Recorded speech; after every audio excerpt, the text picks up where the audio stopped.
Tak sama sekali tidak. Yang kami anti-i yaitu Malaysia, pikiran Inggris, pikiran imperialis Inggris. Pada tahun 1963, Indonesia dan Malaysia terlibat dalam sebuah konfrontasi militer. Indonesia melakukan penyerangan terhadap Malaysia, tidak lain menginginkan satu hal, yakni kehancuran Federasi Malaya yang belum satu dekade berdiri. Sedangkan Malaysia berjuang untuk mempertahankan eksistensi mereka. Lantas, mengapa kedua bangsa yang serumpun ini dapat terjerumus ke dalam peperangan ini?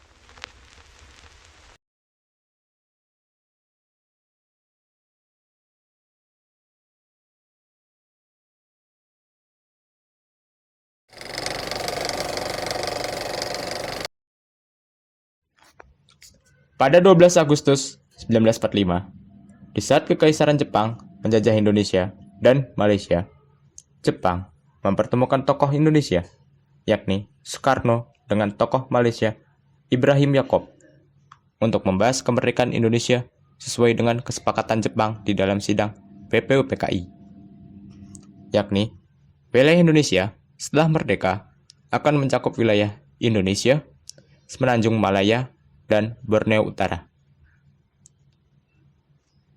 Kesepakatan ini disetujui oleh kedua tokoh ini. Namun, sayang, impian tersebut kandas. Jepang menyerah kepada sekutu. Seketika terjadi vakum kekuasaan dan kekacauan di Nusantara. The announcement from the president that the Japs have surrendered unconditionally. Specifies the unconditional surrender of Japan. In the reply, there is no qualification. Proklamasi kami, bangsa Indonesia, dengan ini menyatakan kemerdekaan Indonesia. Soekarno tetap berpegang teguh terhadap janji Jepang. Sedangkan kelompok pemuda mendesak kepada Soekarno dan Hatta untuk segera memproklamasikan kemerdekaan. Akibat proklamasi kemerdekaan yang terburu-buru, Jepang tidak dapat melakukan penyatuan keduanya secara matang. Ketika proklamasi kemerdekaan Indonesia dikumandangkan pada 17 Agustus tahun 1945, Malaysia tertinggal.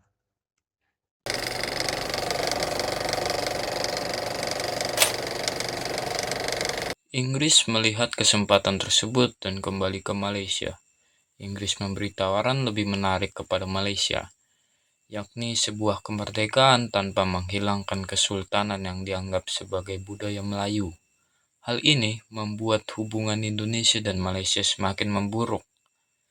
Setelah perdebatan panjang antara Inggris dan UMNO, United Malaysia National Organization, akhirnya kemerdekaan Malaysia diputuskan akan dilaksanakan pada tanggal 31 Agustus 1957 sebagai negara federal. Before the celebrations marking the independence of the Federation of Malaya. It'll be proclaimed on August the 31st in this magnificent new stadium. Parades and sporting events are to follow the formal ceremonies, which will spotlight Malaya as the world's newest independent country. Tunku Abdul Rahman, Perdana Menteri pertama Malaysia, dia ingin menyatukan Singapura, Sabah, serta Sarawak ke dalam Federasi Malaya untuk menekan etnis Tionghoa dan India. Untuk itu, dia ingin meyakinkan Sabah dan Sarawak untuk ikut ke dalam Federasi Malaya. Untuk melakukan hal tersebut, perlu berhati-hati. Pertama, dia harus tidak memprovokasikan Indonesia, karena masih banyak terdapat warga Malaysia masih pro terhadap Indonesia. Kedua, dia harus meyakinkan masyarakat Sabah dan Sarawak bahwa pada dasarnya mereka juga Melayu. Dan pada tanggal 30 Juli sampai tanggal 5 Agustus 1963, pemimpin Malaysia, Indonesia, serta Filipina mengadakan pertemuan di Manila. Pertemuan ini bertujuan untuk membahas penyatuan Sabah dan Sarawak. Mereka setuju dalam penyatuan Sabah dan Sarawak akan ditunda dan tidak melibatkan kekuatan militer asing dalam prosesnya. Untuk mengatasi hal tersebut, diutuslah seorang sekjen PBB, U Tan, untuk melakukan sebuah riset untuk menilai apakah rakyat Sabah dan Sarawak akan ikut bergabung ke Federasi Malaya atau tidak. Pada akhir Agustus 1963, Dukan Sandi sebagai Menteri Luar Negeri Inggris berkunjung ke Malaysia untuk membahas penyatuan Malaysia bersama dengan Tunku Abdul Rahman. Mereka menyepakati untuk mempercepat persatuan Federasi Malaya pada 16 September 1963.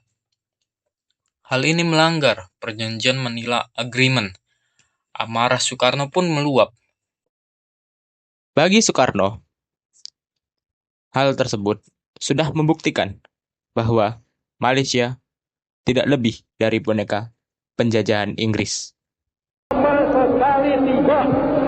Yang kami anti-I yaitu Malaysia, pikiran Inggris, pikiran imperialis Inggris.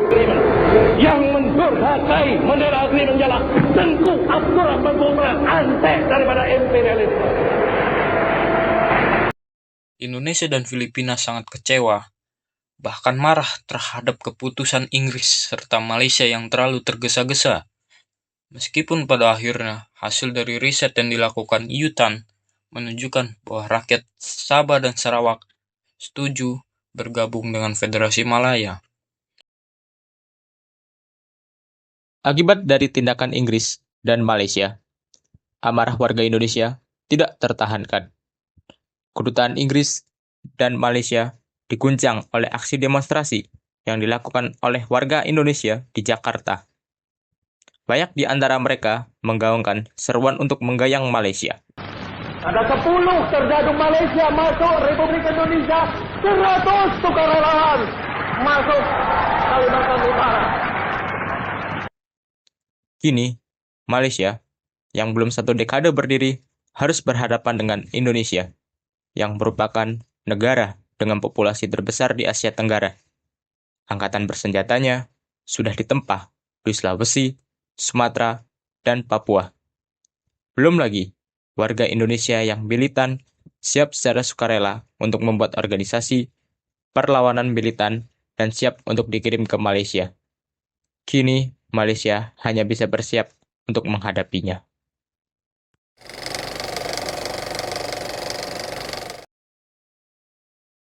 Pada tahun 1964, Indonesia memutuskan untuk menyerang Malaysia dengan operasi militer yang dinamakan Dwi Korah. Dwi Korah merupakan singkatan dari Dwi Komando Rakyat. Operasi militer ini digencarkan di Kalimantan dan Semenanjung Malaysia. Isi dari Dwi Korah adalah sebagai berikut. Dwi Korah itu berbunyi, perhebat ketahanan Revolusi Indonesia dan bantu perjuangan revolusioner rakyat-rakyat Malaya, Singapura, Sabah, Sarawak, dan Brunei untuk membubarkan negara boneka Malaysia.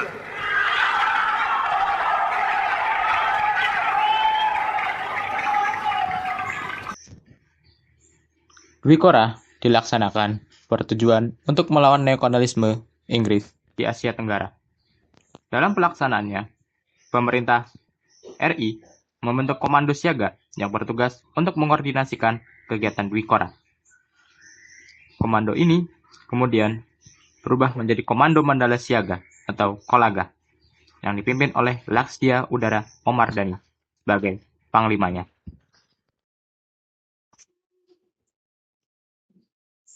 Meskipun konfrontasi digaungkan, TNI, khususnya Angkatan Darat, tidak menghendaki pertempuran secara terbuka dengan Malaysia. Pasalnya, Malaysia merupakan negara persemakmuran Inggris.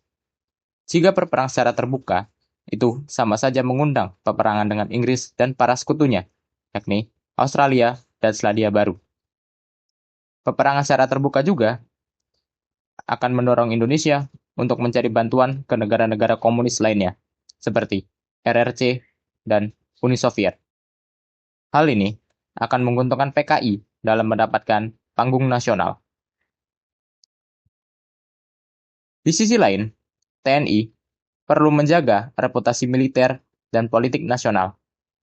Untuk mengatasi hal tersebut, TNI membentuk organisasi militan di Sarawak, yakni PGRS, Pergerakan Gerilya Rakyat Sarawak, dan Paraku, Pasukan Rakyat Kalimantan Utara, yang didominasi oleh etnis Tionghoa di Kalimantan Utara, yang bertujuan untuk mengurangi kehadiran TNI di medan pertempuran dan menjaga intensitas serangan seminimum mungkin.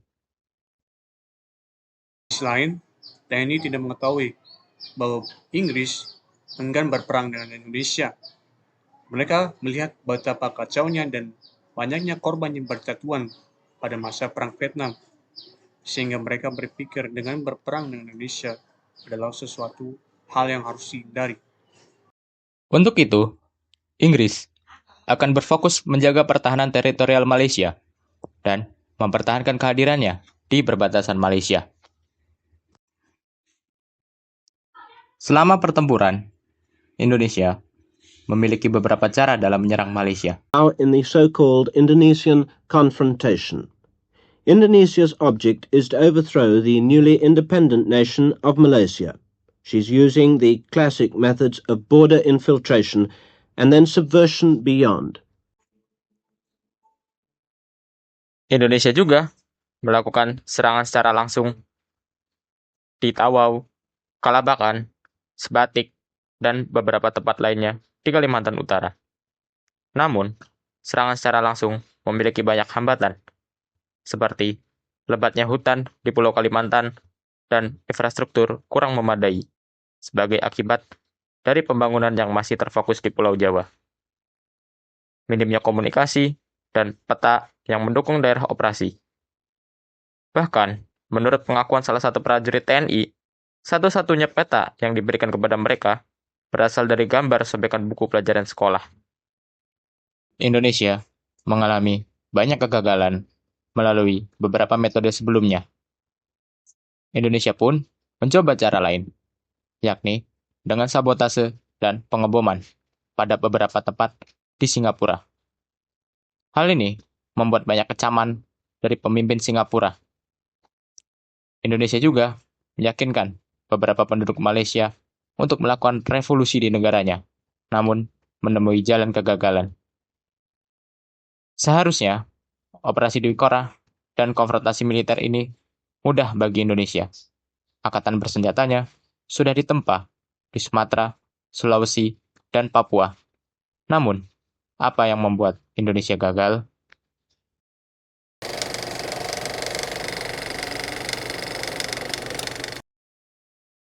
Pada tahun 1965, Singapura dikeluarkan dari Federasi Malaysia, yang berarti rencana untuk menggagalkan pembentukan Federasi Malaya membuahkan hasil. I had believed in Malaysian merger and the unity of these two territories. You know, as a people connected by geography,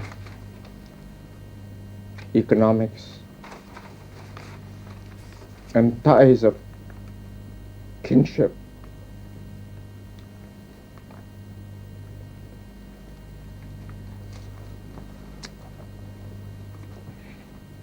would you mind if we stop for a while? Namun, Soekarno gagal dalam memenuhi seluruh ambisinya untuk menggayang Malaysia. Di saat yang sama juga, telah terjadi kudeta yang dilakukan oleh PKI pada 30 September tahun 1965. Meskipun api kudeta mampu dipadamkan, kekuasaan Soekarno telah berkurang secara signifikan sebelum pada akhirnya digantikan oleh Presiden Soeharto. Langkah yang diambil oleh Presiden Soeharto berbeda dengan Presiden Soekarno. Presiden Soeharto mengambil langkah untuk berdamai dan menghentikan konfrontasi dengan Malaysia. Akhirnya, pada 11 Agustus tahun 1966, Indonesia dan Malaysia resmi berdamai. Konfrontasi pun selesai.